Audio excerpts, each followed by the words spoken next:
수요일 새벽기도 나오신 성도님들을 예수님의 이름으로 환영하고 축복합니다. 오늘 하나님 말씀은 마가복음 6장 14절부터 29절 말씀으로서 헤롯의 패착과 요한의 순교라는 제목으로 전하도록 하겠습니다.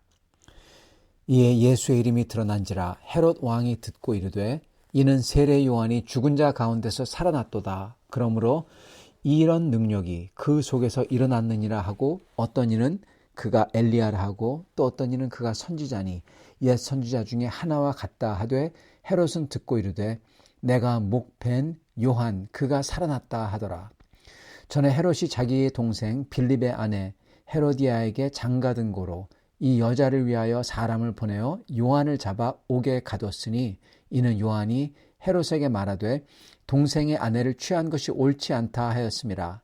헤로디아가 요한을 원수로 여겨 죽이고자 하였으되 하지 못한 것은 헤롯이 요한을 의롭고 거룩한 사람으로 알고 두려워하여 보호하며 또 그의 말을 들을 때 크게 번민을 하면서도 달갑게 들음이러라. 마침 기회가 좋은 날이 왔으니 곧 헤롯이 자기 생일에 대신들과 천부장들과 갈릴리의 귀인들로 더불어 잔치할세 헤로디아의 딸이 친히 들어와 춤을 추어 헤롯과 그와 함께 앉은 자들을 기쁘게 한지라. 왕이 그 소녀에게 이르되 무엇이든지 내가 원하는 것을 내게 구하라 내가 주리라 하고 또 맹세하기를 무엇이든지 내가 내게 구하면 내 나라의 절반까지라도 주리라 하거늘 그가 나가서 그 어머니에게 말하되 내가 무엇을 구하리이까? 그 어머니가 이르되 세례 요한의 머리를 구하라 하니 그가 곧 왕에게 급히 들어가 구하여 이르되 세례 요한의 머리를 소반에 얹어 곧 내게 주기를 원하옵나이다 하니 왕이 심히 근심하나 자기가 맹세한 것과 그 앉은 자들로 인하여 그를 거절할 수 없는지라. 왕이 곧 시위병 하나를 보내어 요한의 머리를 가져오라 명하니 그 사람이 나가 옥에서 요한을 목베어 그 머리를 소반에 얹어다가 소녀에게 주니 소녀가 이것을 그 어머니에게 주니라. 요한의 제자들이 듣고 와서 시체를 가져다가 장사하니라. 아멘.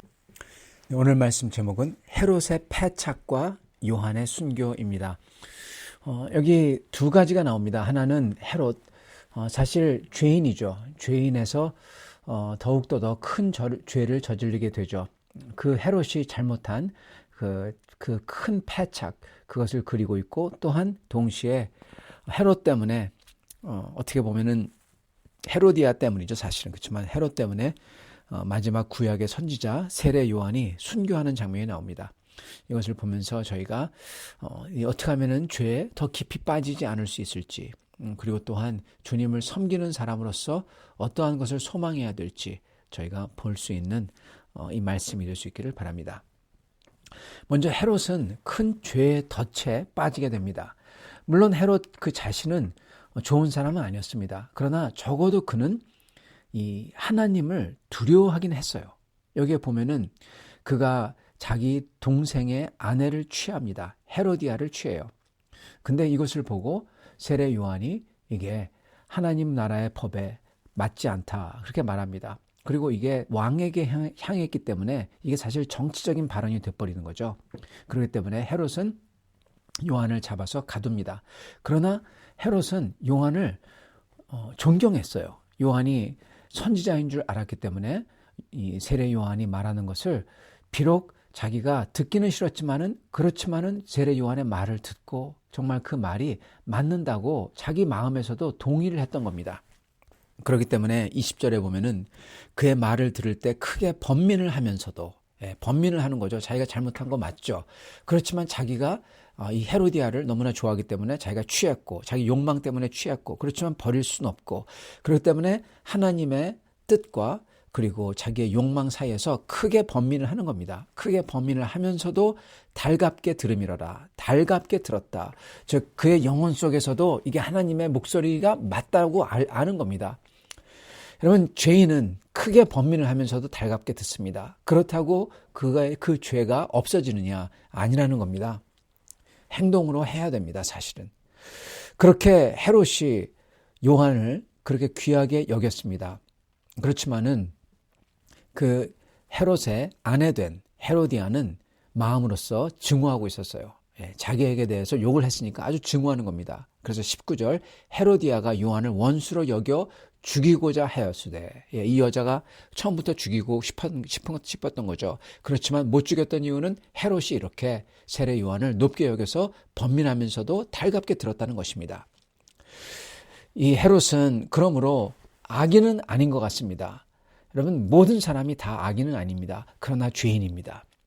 문제는 죄인에서 더 큰 죄를 짓기가 쉽다는 것입니다.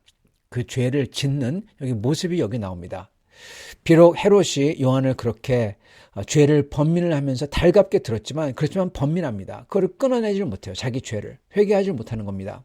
그랬을 때 헤롯이 어느 날 이렇게 술자리를 열고, 그리고 이렇게 그 헤로디아의 딸이 춤을 출 때 너무나 기뻐서 그 모든 사람들 앞에서 이 사람이 어떻게 보면은 이 자기의 자신을 드러내고자 합니다. 이 허풍이죠. 그리고 교만이죠. 그러면서 왕이 하는 말이 무엇이든지 네가 원하는 것을 내게 구하라. 내가 뭐든지 다 주겠다. 여러분, 하나님만 뭐든지 다 줄 수 있지 자기가 어떻게 다 줄 수가 있어요. 근데도 다 주겠다고 합니다. 그러면서 심지어 맹세하기를, 23절 맹세하기를 무엇이든지 무엇인 상관없이 구하기만 하면 그게 내 나라의 절반까지라도 내가 주겠다. 그렇게까지 얘기해 버렸어요. 말을 잘못한 겁니다. 정말 말의 실패죠. 그랬을 때 그 여자애가 들어가서 헤로디아에게 묻고, 헤로디아는 마침 그렇게 자기가 죽이고 싶었던 요한의 목을 달라 그렇게 말하고, 그리고 모든 사람 앞에서 공약을 했기 때문에 이 왕은 그 공약을 무너뜨리면은 왕으로서의 권세가 무너지기 때문에 눈물을 머금고 할 수 없이 요한을 참수했다. 그렇게 나오는 것입니다. 죄의 덫에 빠진 것입니다. 성도 여러분, 저희가 죄의 덫에 빠지는 그 프로세스는, 그 방법은 첫째는 저희가 번민을 하는 겁니다. 여러분, 번민하면 안 돼요. 이게 처음부터 문제입니다. 저희가 죄를 졌을 때 많은 경우에 저희는 양심이 있어서 번민을 합니다. 그게 잘못된 건지 알면서도 계속 고민을 해요. 그러면서 여기 갔다 저기 갔다 합니다. 여러분, 저희는 더 이상 그 죄의 스텝에, 프로세스에 빠지지 않으려면 번민하지 않고 이게 주님 말씀이지 하고 거기서 딱 끊고 일어나서 그냥 딴 데로 가버려야 돼요. 그걸 버려야 되는 거예요. 죄를 버려야 되는 것입니다. 그런 다음에 특히 저희가 큰 죄의 덫에 빠지지 않으려면 저희의 말을 조심해야 됩니다. 저희가 말을 조심해야 된다. 단순히 이 정도가 아니라 저희가 쉽게 얘기하면 하나님 앞에서 겸손해야 돼요. 헤롯은 암만 좋은 자리고 자기가 왕이라고 했어도 자기는 하나님이 아닙니다. 신이 아니에요. 근데 그는 오직 하나님만이 할 수 있는 그러한 말을 해버립니다. 뭐든지 내가 주겠다. 내가 줄 수 있다는 거죠. 그리고 여기서 한 발자국 더 나가서 말에 실수를 하죠. 심지어 왕국의 절반이라고 주겠다. 사실은 그러지 않을 건데 할 수가 없죠. 그러면 안 되죠. 근데도 말에 실수를 하는 것입니다. 저희는 죄의 덫에 빠지는 것은 먼저 죄에서 방황하고 저희가 하나를 고르지 못하고 죄를 버리지를 못하고 그 다음에는 교만에 부풀고 그 다음에는 말의 실수를 하는 것입니다. 그게 죄의 프로세스입니다. 자, 그렇게 해서 이 요한을 죽이게 됩니다. 그런데 죽이고 나서 얼마나 마음이 괴롭겠습니까? 헤롯도 그 사람이 악인은 아닌데 이렇게 돼가지고 그 죄의 덫에 갇혀가지고 아주 괴로운 겁니다. 이 요한을 보면서도 번민을 했던 사람이죠. 그렇게 괴로워하는 사람이 어느 날 무슨 얘기를 듣느냐? 하나님 나라의 도래를 선포하시는 예수님에 대해서 듣습니다. 이걸 들은 헤롯은, 그리고 모든 사람들이 주위에서 이 예수님은 엘리야가 살아 돌아온 사람이다. 그러니까 갑자기 마음이 덜컹하는 거예요. 이건 엘리야가 살아 돌아온 게 아니라 요한이 살아 들어온 거다. 그렇게 생각하는 겁니다. 예수님이 전했던 메시지는 세례 요한이 전했던 메시지와 같은 거예요. 그죠? 세례 요한은 예수님 전에 가서 예수님의 메시지를 미리 전했던 사람이니까 똑같은 거죠. 하나님 나라가 곧 도래했다. 하나님 앞에 나와라. 회개하고 나와라. 그러면서 이것을 하나님의 능력으로 전하는 거예요. 그러니까 이거는 완전히 정말 이 죽었다가 살아 돌아온 사람같이 그러한 능력으로, 말할 수 없는 능력으로 전하시는 겁니다. 기적으로서. 그러니까 헤롯은 마음에 덜컥해서 이거는 죽었던 엘리야가 살아 돌아온 게 아니라 죽었던 요한이 살아 돌아온 거다 하고 두려워합니다. 이렇게 왕이었던 헤롯이 이미 죽어서 자기가 죽인 그 세례 요한을 두려워했던 이유는 요한이 살아 돌아와서 두려워한 것도 있지만, 물론 예수님은 요한이 아니죠. 그렇지만 그것보다는 요한이 살아 돌아와서 그걸 보고 무서워하는 게 아니라 자기가 한 일이 있기 때문에 두려워하는 겁니다, 여러분. 예. 여러분, 자기가 한 일이 없다면은 요한이 살아 돌아와도 두려울 게 뭐가 있습니까? 그죠? 자기가 한 일이 있기 때문에 두려운 겁니다. 즉, 자기 자신에 대한 이 모습을 더 보여주고 있는 겁니다. 헤롯은 구약의 마지막 선지자였던 요한을 두려워했어요. 처음부터. 그리고 그를 죽였던 죄악을 저질렀던 겁니다. 그는 세례 요한이 거룩한 하나님의 선지자인 줄 알면서도 내심 두려워하면서도 그 죄의 덫에 갇혀서, 그리고 자기의 위신을 세우기 위해서 죽였던 것이고, 그리고 이렇게 죄를 저지른 헤롯은 그 소식을 듣고는 무서워하는 겁니다.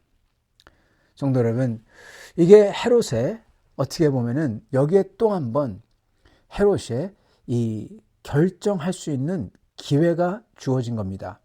맨 처음에 헤롯이 요한을 잡아온 다음에 그의 말을 듣고 들을 때 크게 번민을 하면서도 달갑게 들었죠. 그때 결정을 했어야 됐습니다. 근데 그때 못했어요.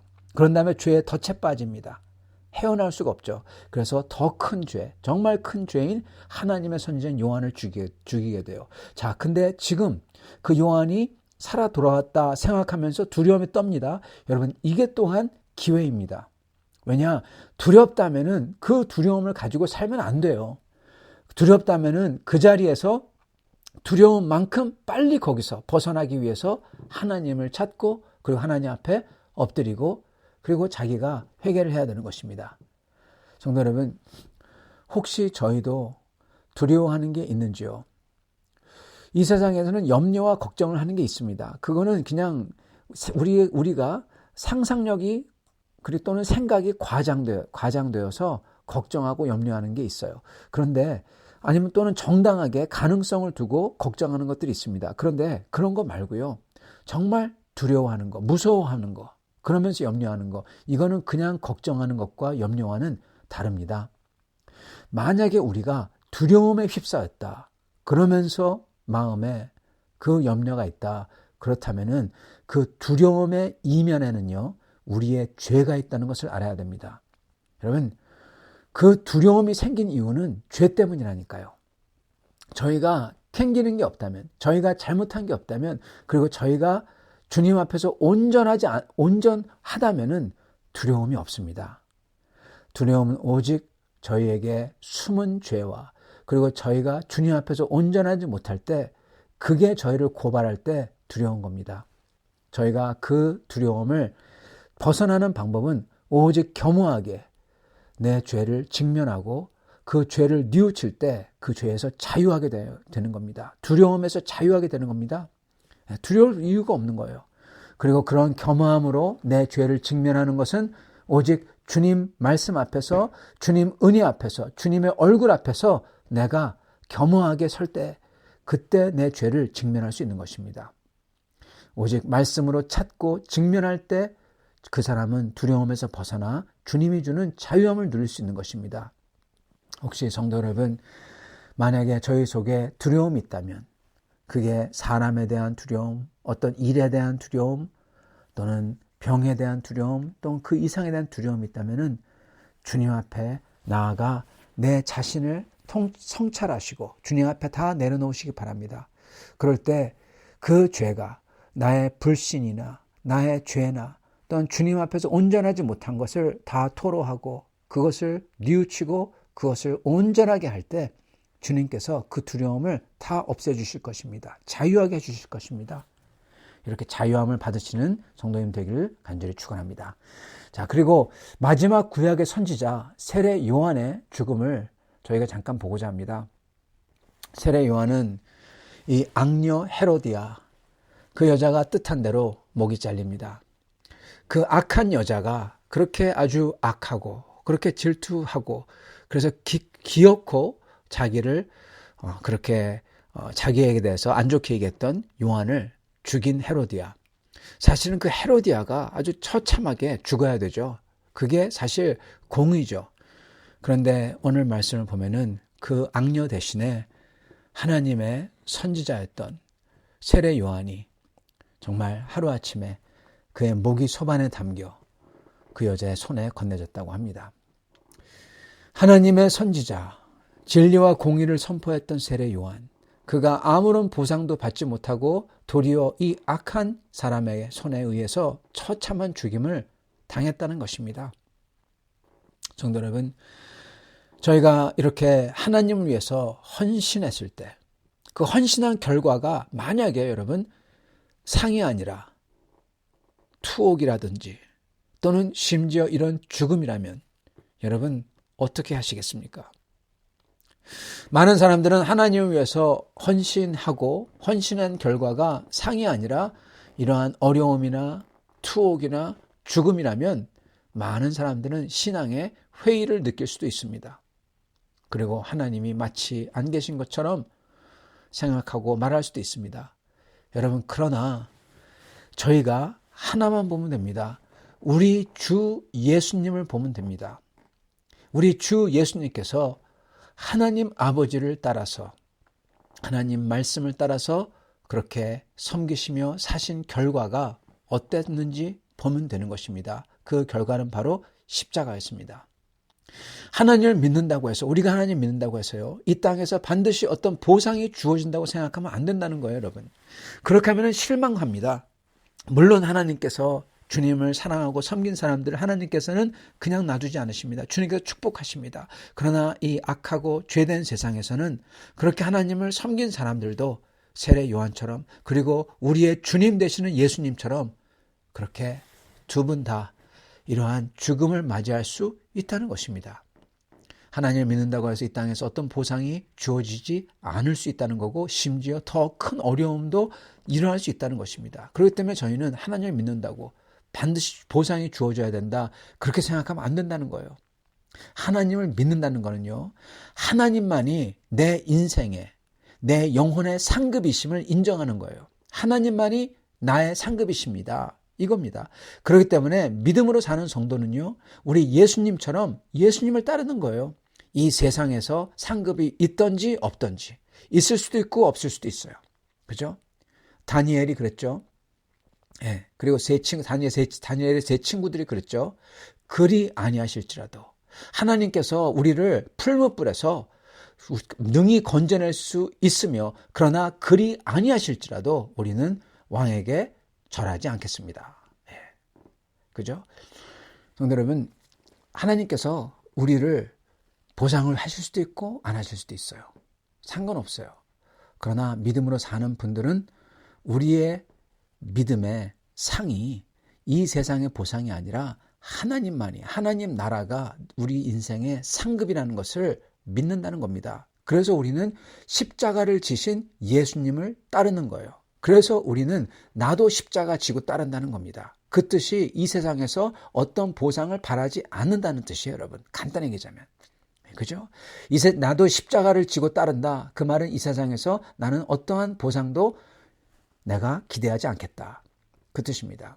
오직 하나님만이, 하나님 나라만이 영원한 그 나라가 반드시 올 건데 그것만이 내 인생의 상급입니다. 그리고 주님께서 이 인생에서 상급을 주셔도 좋고 안 주셔도 오케이. 그 뜻이에요. 그러면서 저희는 우리 주님을 따라 이 땅에서 눈물을 흘린다고 하더라도 기꺼이 주 예수 그리스도의 그 기쁜 소망을 증거하고 그리고 영원한 생명을 나누는 씨를 뿌리는 겁니다. 그리고 그러한 사람에게는 어떠한 일이 일어나느냐? 우리 주님께서 비록 십자가를 지시고 거기서 죽으셨지만 3일 만에 부활하신 것처럼 저에게도 그 부활의 능력과 영원한 나라가 주어지는 것입니다. 사랑하는 성도 여러분, 하나님의 섬기는 것에 대해서 보상받고자 이 하나님의 섬김에 대한 보상을 이 땅에서 찾고 계십니까? 아니면 하나님 나라에서 찾으십니까? 하나님 나라에서 찾으시길 바랍니다. 그럴 때 주님께서는 이 세상에서도 주님의 보상을 주실 것입니다. 너희는 먼저 그의 나라와 그의 의를 구하라. 그리하면 이 모든 것을, 우리가 구하는 모든 것을 너희에게 더하시리라. 아멘. 같이 기도하겠습니다. 살아계신 하나님, 감사와 찬양을 드립니다. 오늘 말씀을 통해서 저희가 어떻게 죄의 덫에 떨어질 수 있는지 보여주시니 감사합니다. 저희가 번민하지 않게 도와주시옵소서. 저희가 결단하여 그 자리에서 죄를 버리고 저희가 고민하지 아니하고 그냥 주님을 따를 수 있게 도와주시옵시고, 저희가 절대로 저희가 마치 신이 된 듯 하나님이 된 듯 그러한 교만이 없도록 하여 주시옵소서. 하나님 아버지, 그리고 저희가 주님을 따를 때 우리 주 예수님께서 십자가를 지신 것처럼 저희도 주님을, 우리의 십자가를 지신 예수님을 따르는 것을 기억하게 도와주시고, 다니엘의 세 친구들처럼 오직 주님 나라를 바라며 따르게 하여 주시옵소서. 그럴 때 주님께서 저에게 은혜와 능력과 주님의 말할 수 없는 사랑 또한 주시리라 믿습니다. 이러한 은혜와 능력과 사랑 받는 성도를 다 되고, 그리고 그 끝에 가서 주님의 나라를 얻는 우리 사랑하는 성도를 다 되도록 축복하여 주옵소서. 예수 그리스도 받들어 기도드리옵나이다. 아멘.